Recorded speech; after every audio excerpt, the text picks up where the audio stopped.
নমস্কার বন্ধুরা, গৌরীর কিচেনে সবাইকে স্বাগত।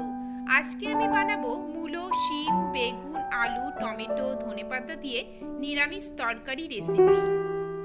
নিরামিষ হোক কিংবা আমিষ, যে কোনো দিনেই আপনারা কিন্তু এই অসাধারণ স্বাদের রেসিপিটি খুব সহজেই বানিয়ে নিতে পারবেন।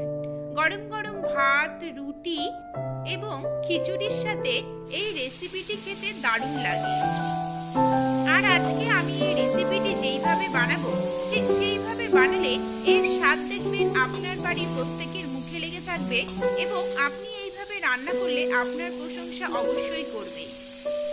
আর যারা শিমগুলো খান না, তারা এই রেসিপিটি একবার ট্রাই করে দেখুন, এর স্বাদ আপনি কিন্তু ভুলতে পারবেন না। চলুন তাহলে বন্ধুরা দেখিনি আমি শিমগুলো, আলু, বেগুন, টমেটো, ধনেপাতা দিয়ে এই নিরামিষ রেসিপিটি কিভাবে বানাই।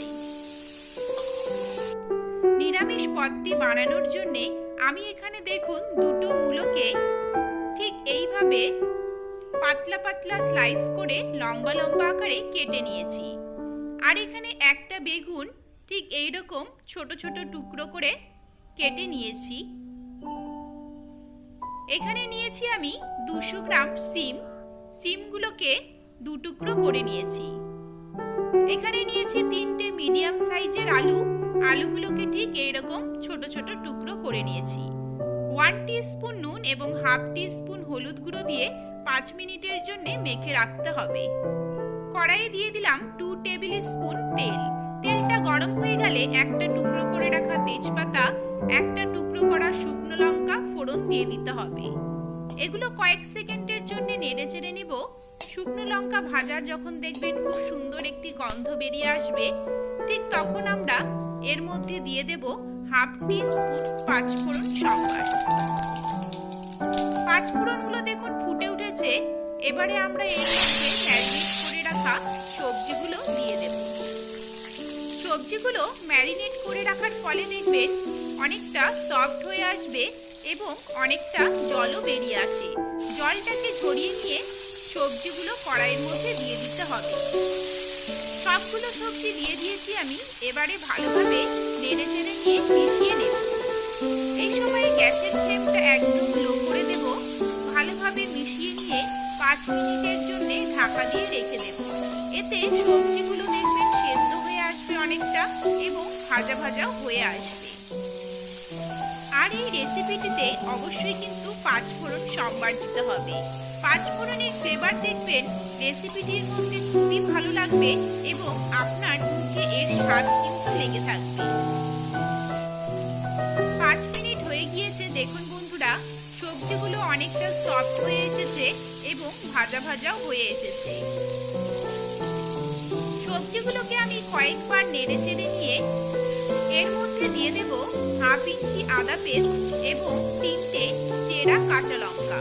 ঝালটা অবশ্যই আপনাদের পছন্দ মতো দেবেন, তবে নিরামিষ তরকারিতে ঝালটা একটু বেশি দিলে খেতে ভালো লাগে।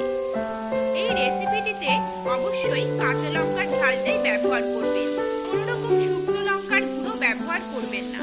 কাঁচা লঙ্কা কিন্তু আমাদের শরীরের পক্ষে খাওয়া খুবই উপকারী, কারণ প্রচুর পরিমাণে ভিটামিন সি থাকে, যা আমাদের শরীরের ইমিউনিটি বাড়াতে সাহায্য করে। আদাটাকে আমরা 2 মিনিটের জন্য ভেজে নেব। এতে দেখবেন আদার কোনো কাঁচা গন্ধ থাকবে না। আদা ভাজা হয়ে গিয়েছে, কয়েকবার নেড়ে চেড়ে নেব।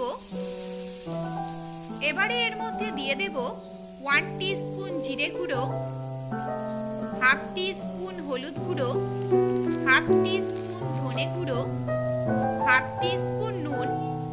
এবারে সবগুলো মশলাকে সবজির সাথে ভালোভাবে নেড়েচেড়ে নিয়ে মিশিয়ে নেব এবং 5 মিনিটের জন্য একদম লো ফ্লেমে কষিয়ে নেব।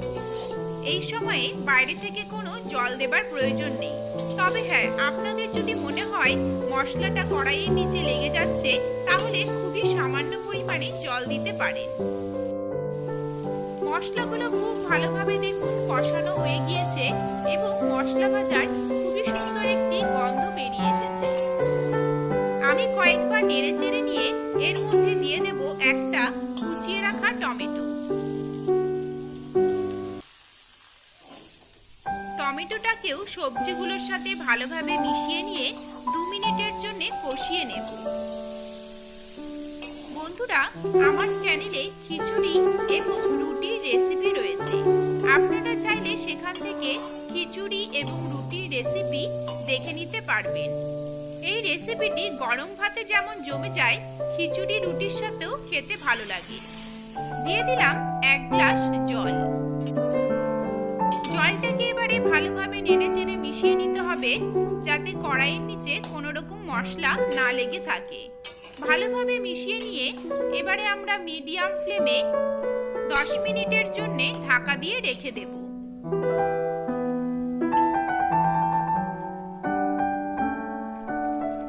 10 মিনিট পরে ফিরে এলাম। এখানে দেখুন ঝোলটা অনেকটাই কমে এসেছে এবং আলু, মূলো, শিম ভালোভাবে সেদ্ধ হয়ে গিয়েছে। একবার নেড়েচেড়ে নিয়ে এর মধ্যে কুচিয়ে রাখা ধনেপাতা দিয়ে আরও 5 মিনিটের জন্য ফুটিয়ে নিতে হবে। তবে যারা ধনেপাতার গন্ধ পছন্দ করেন না, তারা ধনেপাতা নাও দিতে পারেন।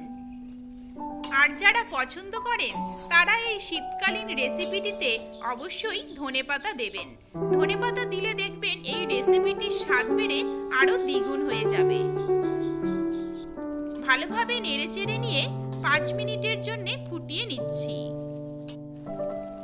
5 মিনিট হয়ে গিয়েছে। দেখুন বন্ধুরা, গ্রেভিটা একদম গাঢ় হয়ে এসেছে এবং সবকিছু খুব ভালোভাবে সেদ্ধ হয়ে গিয়েছে। একদম কমপ্লিট হয়ে গিয়েছে রেসিপিটি। এবারে নামিয়ে নিতে হবে। এর থেকে বেশি কিন্তু ফোটানো যাবে না, কারণ ঠান্ডা হয়ে এলে দেখবেন গ্রেভিটা আরো বেশি গাঢ় হয়ে যাবে।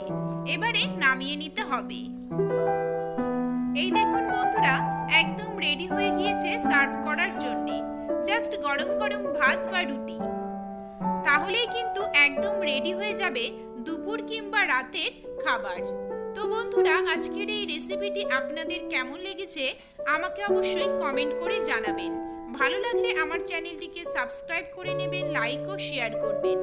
এরকমই আরও অনেক রেসিপি রয়েছে আমার চ্যানেলে, সেগুলোর লিংক ডেসক্রিপশন বক্সে দেওয়া থাকবে, সেখান থেকে পেয়ে যাবেন। তবে আজকের মতো এখানেই শেষ করছি। দেখা হবে নেক্সট রেসিপি নিয়ে। ভালো থাকবেন, ভালো রাখবেন, ভালো ভালো খাবেন। নমস্কার।